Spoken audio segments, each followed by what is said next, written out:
my name is Nuruddin Anisha Binti Shamtal.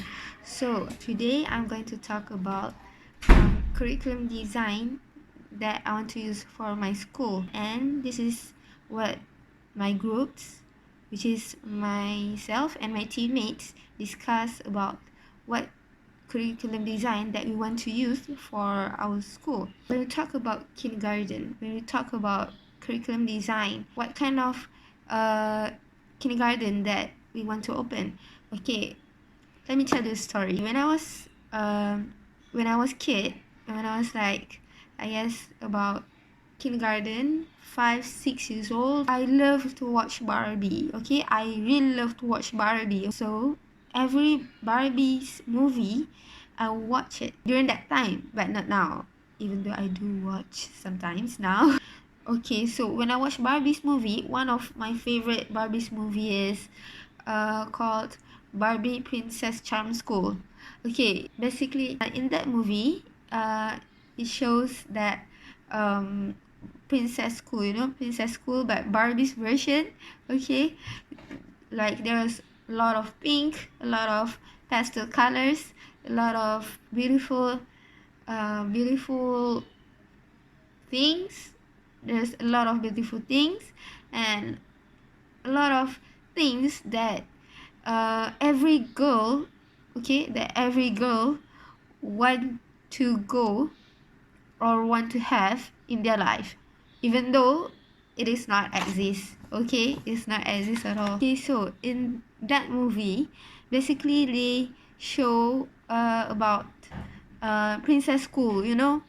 It's all about princess, like how you want to be a proper princess, how you want to be a charming princess. Okay, so everything in that school is like a dream. It's like something that you won't get in the real life. Okay, well, it's cartoon, so that's why. Okay, so when I watched that movie, I start to think that one day or maybe someday I'm going to open that kind of school, exactly like in that movie. But as I grown up, I start to think that it's too expensive to do that. Okay, so as I grown up, I start to change my dream. I start to stop my dream about make Barbie kind of school. Everything in Barbie is perfect. Everything in Barbie is Not perfect. beautiful. Okay, every girl want to be in Barbie world. Okay, at that time. Okay, at that time when I was a kid. But this time, what I want to make, okay, is other kind of school, other kind of kindergarten. Okay, so curriculum design that my teammates and myself want to use for our kindergarten is arts.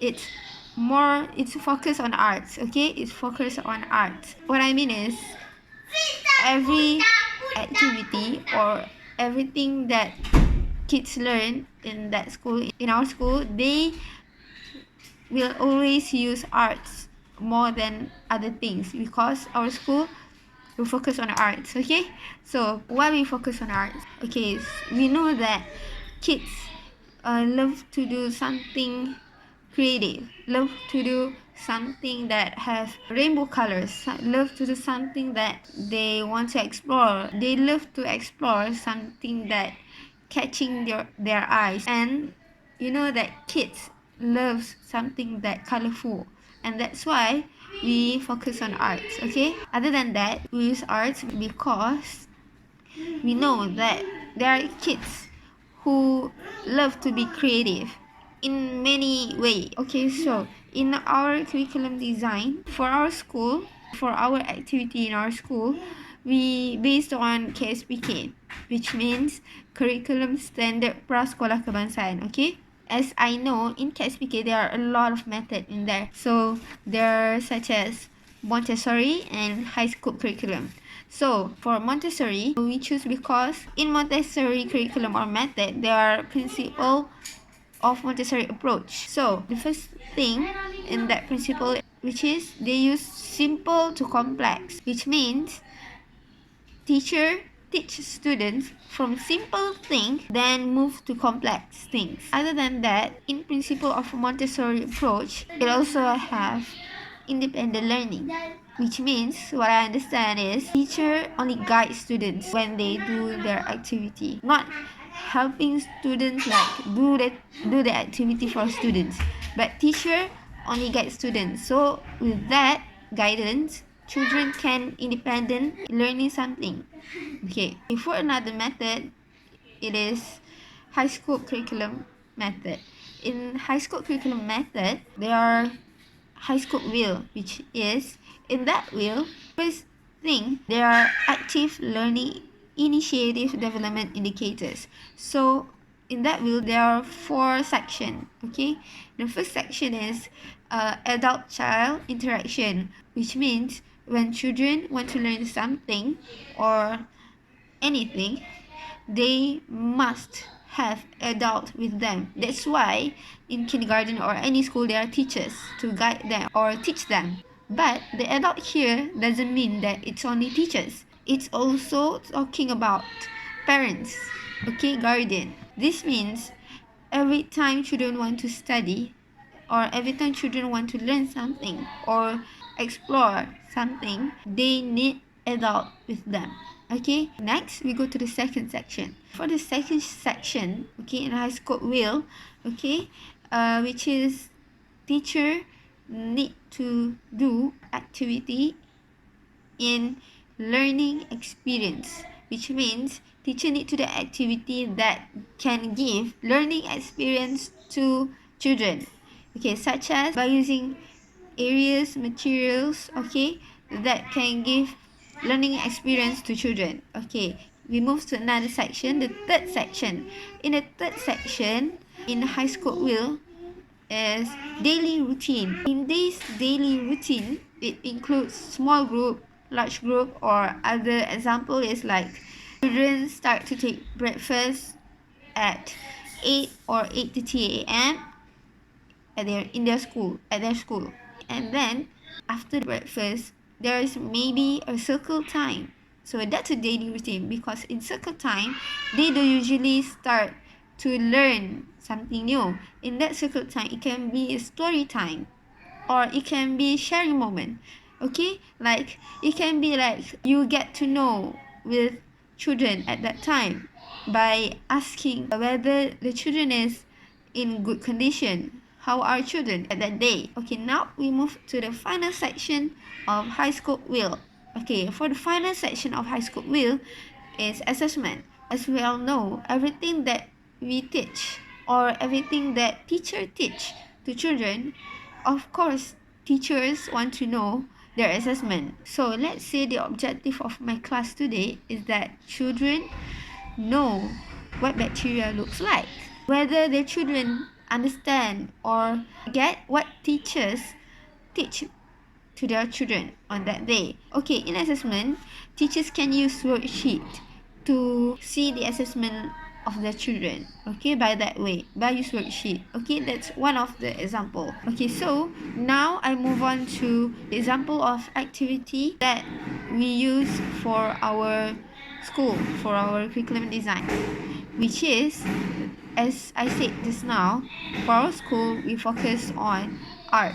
Okay, let's say today is Friday, and let's say this week my school theme for teaching is cleanliness.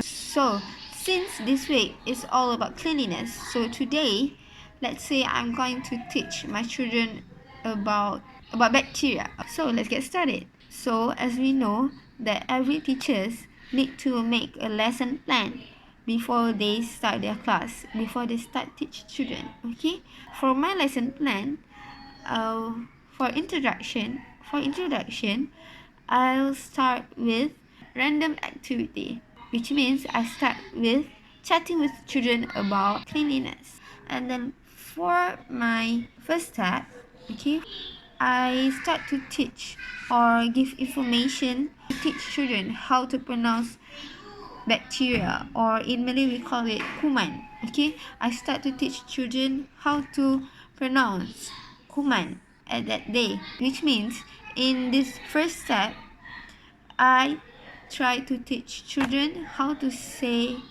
kuman by say it together with me, which means students have to pronounce that word after me. And then for step 2, I move on to activity that I prepare for my children. Okay, since my school focus on arts, of course for activity I will use arts because it's focus of our school. Okay, so for this time activity, I'm going to teach students how to make bacteria by using arts, which means in the start I am going to do an activity with students by using arts, since arts is focus of our school. So what kind of art did I use? For this activity, I'll use the art method called blowing. What does this activity looks like? Okay, firstly, in this activity, children need to bring straw, or teacher need to prepare straw and watercolor, and then a drawing block or drawing paper. So this activity will be like there's straw, and you put straw in the palette that have watercolors, and you just put it like this. Do like this. Okay, once the watercolor fill the straw about this much, okay, and then you need to put it on drawing paper, okay, or drawing block. After you put the straw on the paper, and then you release your finger. Okay, after that, take your straw and blow the watercolor, and then you take the straw and blow it. Okay, and then when you blow it, you need to move the straw while you blow the watercolor on the paper, like this. Okay, so the results for this activity will be like this. So as you can see right here, it's kind of look like a bacteria that we see in Google, right? That's why I use this kind of method to teach children what bacteria looks like. Okay, now let's move to the third step. Okay, so for the third step, usually in lesson plan, teachers need to do assessment, because at this time we want to know that whether children understand or get what teacher teach them. And then for the assessment, teacher usually use worksheet to know whether their children understand or get what their teacher explain or teach them. Okay, lastly is closing. For the closing, usually teacher flashback children's learning, which means teacher asks student back about what did they learn today. Okay, so that's all from me, and thank you.